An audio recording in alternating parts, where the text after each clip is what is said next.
ایک رپورٹ جس میں 9 مئی کے واقعات کی تحقیقات کی گئیں، ان کے اوپر آج کے پروگرام میں بات کر رہے ہیں۔ جب 9 مئی کے واقعات کے حوالے سے جو چالان سبمٹ ہوا، اس میں انٹرسٹنگلی پہلے نمبر پر ہمیں عمران خان کا نام نظر آتا ہے۔ ہمارے پاس رپورٹ کی ایک کاپی ہے چالان کی، آپ کو بھی اسکرین پہ دکھاتے بھی ہیں، باقی لیڈرز کے بھی ہیں، لیکن دوسرے نمبر پر شاہ محمود قریشی کا بھی نام ہے چالان کے اندر۔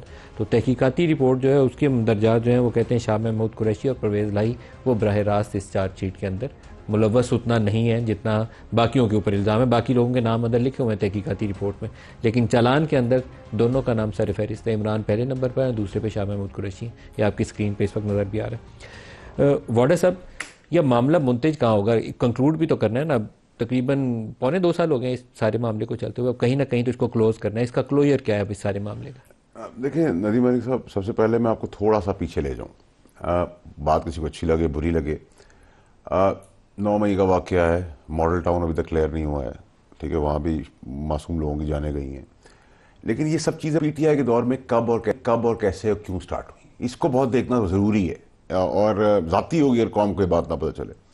یہ 2018 سے پہلے ہم دھرنے دیتے تھے، لیکن ہم مرنے نہیں کرتے تھے، نہ مارتے تھے، نہ مرتے تھے، نہ طوفان لگاتے تھے، نہ آگ لگاتے تھے، نہ شہیدوں کی تنصیبات اڑاتے تھے، نہ شہیدوں کا تمسخر اڑاتے تھے۔ یہ ہمارا رویہ 2018 میں کب ہوا؟ 2018 سے پہلے کیوں نہیں تھا؟ 2018 میں جب میری رائے، میں آپ پہ کوئی بات نہیں ڈال رہا، بیگم صاحبہ کے آتے ہی پہلا انسیڈنٹ ہوا جس وقت یہ تماشا خراب ہونا شروع ہوا، وہ تب ہوا جب ان کی چیزیں عمران خان صاحب کو پیش کی گئیں، جو اس وقت کے ڈی جی آئی ایس آئی تھے اور آج کے چیف ہیں جنرل عاصم منیر صاحب، اور ان کی آڈیو ویڈیو اور شواہد دیے گئے کہ یہ آپ کی بیگم صاحبہ کر رہی ہیں۔ تو ان کو بجائے ریوارڈ کرنے کے، شاباشی دینے کے، ان کو سیک کر دیا گیا، ٹھیک ہے، ان کو ہٹا دیا گیا راتوں رات۔ ایسا کبھی نہیں ہوا کہ 10:30 بجے رات کے D G I S I change ہو اور 10:30 بجے رات کو 11:15 بجے دوسرا D G I S I Faiz Hameed charge لے۔ یہ آپ نے کبھی ہسٹری میں سنا نہیں ہوگا، نمبر 1۔ اس کے بعد فرا گوگی جو ہے وہ کس کی پروڈکٹ تھی؟ بیگم صاحبہ کی۔ عثمان بزدار کس کی پروڈکٹ تھا؟ بیگم صاحبہ کا۔ ڈی جی آئی ایس آئی کی نئی تقرری کے اوپر کس کا انپٹ تھا؟ بیگم صاحبہ کا۔ ان ساری معاملات میں چیف کی میٹنگز کے اندر آڈیو آئی ہیں جس کے اندر وہ کہہ رہی ہیں اس کو غدار ثابت کر دو، علیم خان کے لیے کر دو، جہانگیر ترین کے ساتھ جو ہوا، جو میرے ساتھ ہوا، ان سب میں آپ کو بیگم صاحبہ ڈائریکٹ ملیں گی۔ یہ مائنڈ سیٹ آف جلاؤ گھراؤ مار دھاڑ کا آپ کو یہ 9 نومبر کا واقعہ آپ کو کلیئر کر دیتا ہے کہ جو انہوں نے کیا، جبکہ خان صاحب بقول پارٹی کے خان صاحب نے کہا تھا کہ اس سے آگے نہیں جانا ہم نے، ٹھیک ہے۔ تو یہ جب سب چیزیں آپ کریں گے تو میں اس شیٹ کے اندر جو آپ بتا رہے ہیں، میرا سب سے پہلا سوال ہے کہ جو اس میں ایک اور رول ہے جو بڑا امپورٹنٹ رول ہے، جو لوگ بیعت کر کے ان کے پاس تھے، جو وزیر ان کے پاس ہاتھ جوڑ کے کھڑے ہوتے تھے نوکروں کی طرح زمین پہ بیٹھ کے ان سے بات کرتے تھے جہازوں کے اندر، ہم نے آنکھوں سے دیکھا ہوا ہے ہم نے۔ کون بیٹھتا تھا پاؤں؟ عثمان بزدار۔ اگر سٹنگ سی ایم جہاز کے نیچے فلور پہ بیٹھا ہوا ہے، ٹھیک ہے، یہ آپ بڑی ذمہ داری سے بتا رہے ہیں میں کوئی بات ابھی تک جہاز کے اندر اللہ کا احسان ہے سر، ابھی تک میں نے ہاتھ جوڑ کے زمین پہ بیٹھ کے مرشد کیسے کر سکتے ہیں، ٹھیک ہے۔ تب اگر آپ کی یہ سچویشن ہے، وہ ملک کی تباہی نہیں ہوگی تو کس کی تباہی ہوگی؟ یہ صرف بزدار ایسے کرتے تھے، کوئی اور بھی ایسے کرتے تھے؟ دیکھیں زمین پہ بیٹھنے والا کام تو میں نے بزدار صاحب کا دیکھا تھا، لیکن باقیوں کو میں نے ہاتھ جوڑ کے یوں کرتے ہوئے اور یوں کرتے ہوئے اور حکم کرتے ہوئے، دیکھیں اس میں کچھ میرے ساتھ کولیگز تھے جو میرے دوست، کیسے جھکنا تو اللہ کے علاوہ کسی کے آگے؟ سر ہم نے تو پھر سجدے اللہ میاں معاف کرے، میں بہت گناہ گار آدمی ہوں، لیکن ہم نے تو درباروں میں بھی یہ جو ہیں ان کی آپ فاتحہ پڑھ سکتے ہیں، ادھر بھی سجدے نہیں کرنا، الٹے پیر چل سکتے ہیں۔ بزرگان دین کے درجات کی بلندی کی دعا کرنی چاہیے، نہ کہ ان کے آگے سجدہ ریز ہونا۔ تو بس تو میں میرا تو یہیں سے جو چیز شرک کے زمرے میں آ جائے اس سے تو آپ کو کوسوں دور بھاگنا ہے۔ سو یہ الٹے پیر چلنا اور کیا کہتے ہیں یہ کالے سینگ لگا دینا اور کالا، وہ کہاں ہے آج موکل جا اور سارے جن وہ کہاں گئے سارے؟ وہ اس وقت جن جو تھا وہ فیض حمید تھا، وہ فیض حمید تھا اس وقت کا جن، جو انفارمیشن لے کے ادھر دیتا تھا۔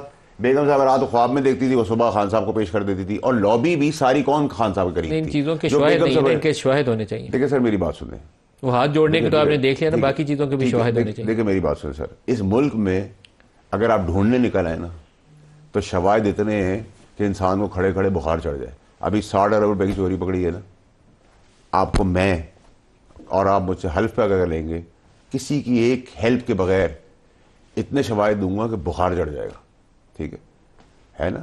آپ کی ول ہونی چاہیے۔ یہ اس پوری رپورٹ کے اندر میرا سب سے پہلا سوال یہ ہے کہ ایک اور کہاں ہے, اور کیا میں اس میٹنگ سے باہر ہوں جس کمیٹی جس 4 خان صاحب کے لوگ تھے جس میں بھی شامل تھا, اس کے اندر کی ٹائمنگ 4 کون تھے؟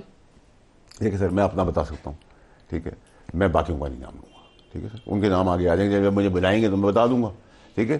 تو اس وقت جو خان صاحب کی میٹنگ سے پہلے پیغامات آ رہے ہوتے تھے, جو فون پہ باتیں ہو رہی ہوتی تھی, نہ تو میں اندھا تھا, نہ میں بہرا تھا, نہ میں کیسے ہو رہی ہوتی تھی؟ ٹھیک ہے, بیگم صاحبہ بھی ہوتی تھی, اس میں فیض حمید بھی ہوتا تھا, ٹھیک ہے. تو خان صاحب کے جانے کے بعد بھی 15 منٹ تک وہ میٹنگ کا حصہ, کوئی اس سے بات کر رہا ہے, ہمارے صاحب کسی سے فون پہ بات کر رہے ہیں, میں کسی سے کر رہا ہوں, کسی سے بات کر رہا ہوں, ٹھیک ہے. پلس جس وقت میں خان صاحب سے آخری دن ملا ہوں, اس دن اس کمرے کے اندر عمران خان صاحب کے وہ جو اکوپمنٹس تھے وہ کس کے پاس, کس کے دفتر کے نکلے ہوئے تھے, کس کے دفتر؟ میں دیکھیں ندیم ملک صاحب, میں نے آپ سے کہا نا کہ میں بہت سیدھی رسپانسبل پالیٹکس کر رہا ہوں, ٹھیک ہے, اور مجھے نہیں ایکوپمنٹ والی بات کوئی, کیونکہ پرائم منسٹر کے پاس اس طرح کی چیزیں نہیں ہو سکتی نا کہ کوئی جا کے اپنے گیجٹ سے. وہ پرائم منسٹر بھی نہیں تھے اس وقت, پرائم منسٹر نہیں تھے, ٹھیک ہے. تو ہمیں تو پتا ہوتا تھا نا کہ ہم کیا بات کر رہے ہیں, ہمیں بتا بھی دیا تھا, میری خان صاحب سے بہت فرینکنس تھی. اسی طرح ارشد شریف کا جو کیس ہے شاہید کا, یہ میں آپ کو بڑی کلیئرٹی سے بول سکتا ہوں کہ عمران خان صاحب کو میری سوچ کے حساب سے یہ نہیں پتا تھا کہ قتل ارشد شریف کا ہونا ہے, لیکن یہ تو پتا تھا کہ کچھ ہونا ہے پاکستان میں, اور یہ تو پتا ہے کہ اس کے بعد انہوں نے اس پہ پردہ ڈالا ہے. اس پہ بھی کوئی کلیئرٹی نہیں. جب انہوں نے اناؤنس کیا کہ مراد سعید لیڈر ہے, تو میں نے اسی رات پریس کانفرنس کی ہے مغرب کے ٹائم پر, آپ کے پاس موجود ہے, کہ اللہ میاں اس کو زندگی اور اپنی آپ ارشد شریف کا الزام عمران پہ عائد کر رہے ہیں یا کسی اور پہ عائد کر رہے ہیں؟ کیونکہ یہ بہت بڑا الزام ہے.